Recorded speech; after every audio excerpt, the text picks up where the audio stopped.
ॐ गं गणपतये नमः। वक्रतुण्डमहाकाय सूर्यकोटिसमप्रभः निर्विघ्नं कुरु मे देव सर्वकार्येषु सर्वदा। गजाननं भूतगणादिसेवितं कपित्थजम्बूफलचारुभक्षणम् उमासुतं शोकविनाशकारकं नमामि विघ्नेश्वरपादपङ्कजम्।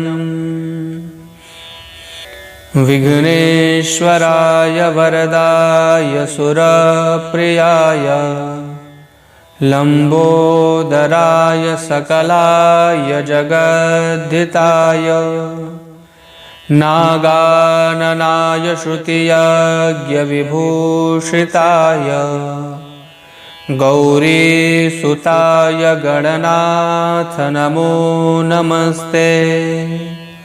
ॐ गं गणपतये नमः।